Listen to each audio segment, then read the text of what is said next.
under arrest. Look, I'm under what? Come on. Gentlemen, this is Democracy Manifest. What is the charge? Eating a meal? A succulent Chinese meal?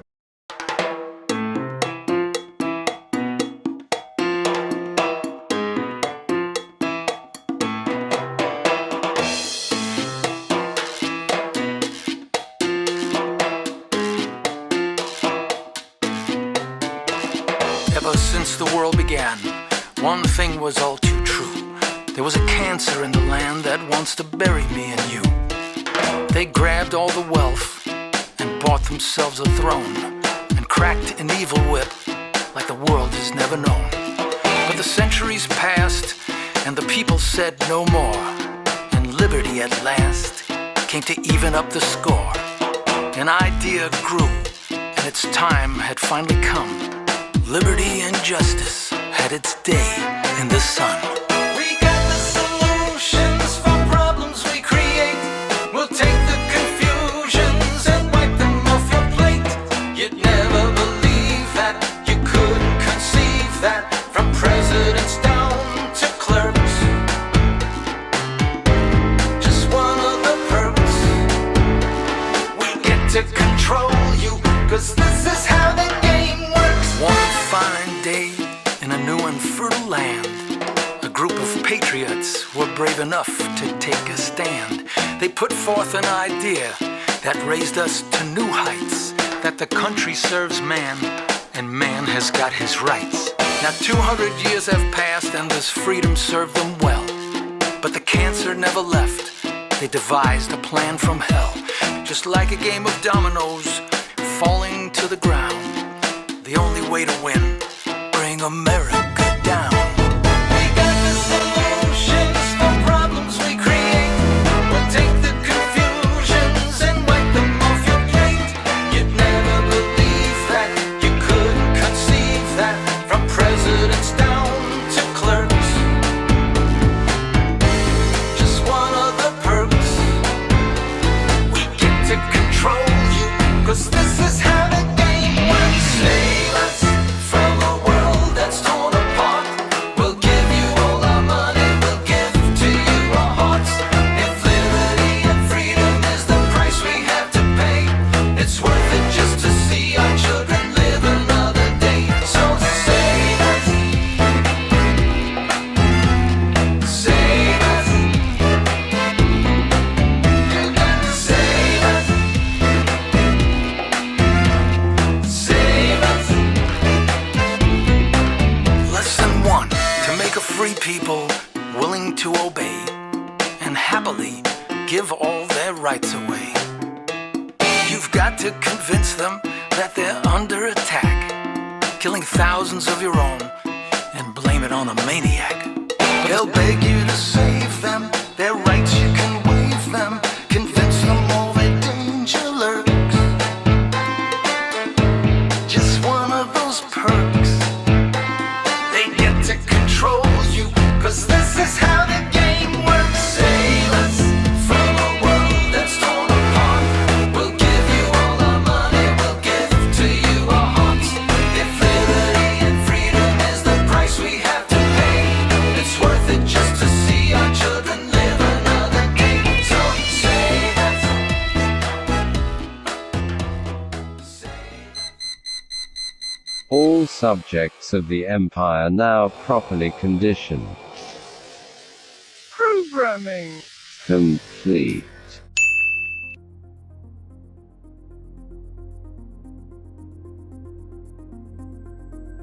The people that obediently wore their ritualistic shame muzzles for the past 2 years and stuck the experimental poison in their arms at the whim and demand of tyrants now cry freedom and democracy for those abroad.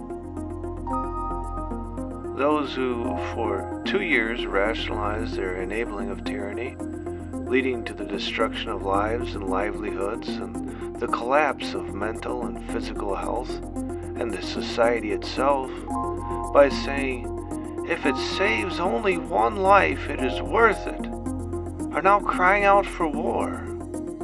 They tell us The invader is an unhinged madman hell-bent on reconstructing the old empire, and then turn around and demand we take action that could trigger nuclear annihilation. He is mad and such a danger, but for years, you poke him with a stick? The urbanite liberal has no desire for war, but he would like someone to destroy Vladimir. Modern man wants kumbaya and peace and love, but he also wants his pound of flesh. Just cross him once and watch out. The same Operation Mockingbird agents in the controlled media who have tried to sell us their anti-science for the past 2 years and defamed and decried all dissent to the agenda of the Great Reset, who support tyrannical mandates and the crushing of peaceful protest by stormtroopers under martial law, now advocate the cause of what they call freedom and democracy for a supposed independent Ukraine. Should we not question their motives? Tulsi Gabbard, former congresswoman and presidential candidate, joins me now. Congresswoman, that seemed to be a critical piece of paper we signed with the Ukrainians in November, just a few months ago, basically saying, yeah, you're NATO, you're on the way, you're getting there, you're close. Did anybody in Washington think that might have been a little provocative? And I'm not blaming the Americans for everything that Russia does. I'm just saying it takes a little touch to handle a buffer state like Ukraine. Don't you think so? Yeah, Jesse, you know, as you said, there is so much devastation and incredible suffering that's going on in Ukraine right now. The thing here is that our leaders really have this FU attitude, and they just don't care.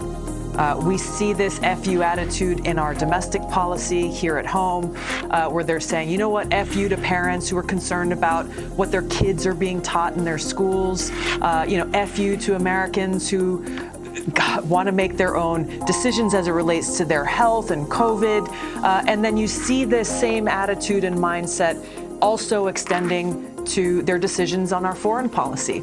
Basically going in and saying, you know what, this is what we're going to do.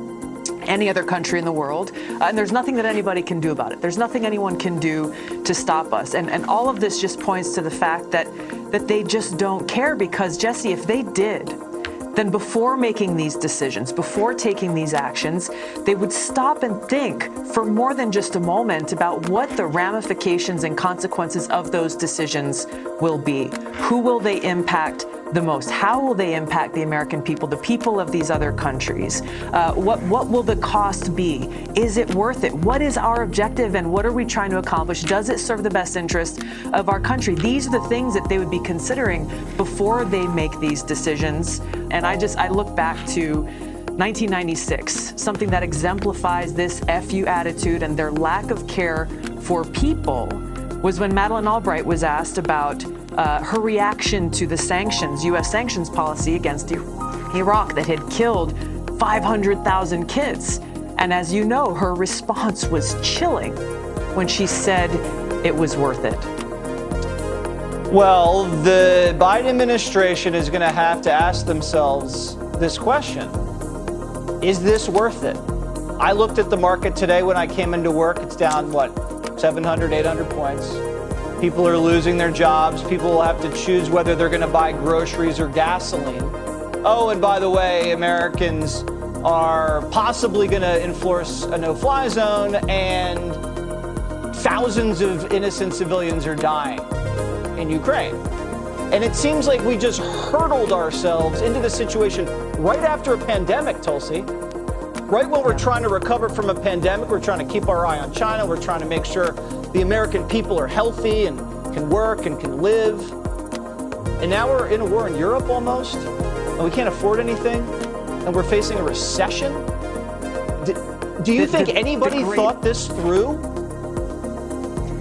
It certainly doesn't seem like it. Or a more cynical view was that they did think it through, and what is playing out is exactly what they had aimed for.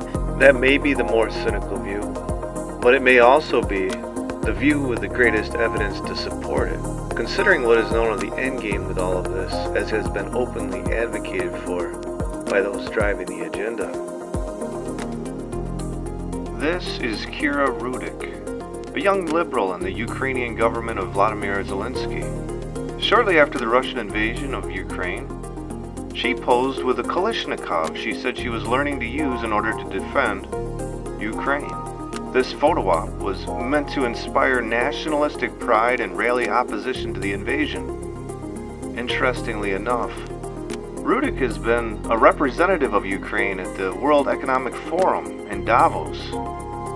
And what she said in an interview on American television seemed to indicate that what she envisioned to be fighting for went far beyond any nationalistic sympathies for her homeland. Right now, it's a critical time because we know that we not only fight for Ukraine, we fight for this new world order for the democratic countries. We knew that we are the shield for the Europe.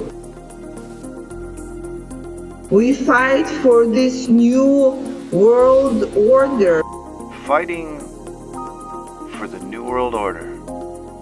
How can she be fighting for something Wikipedia has assured us is only a conspiracy theory?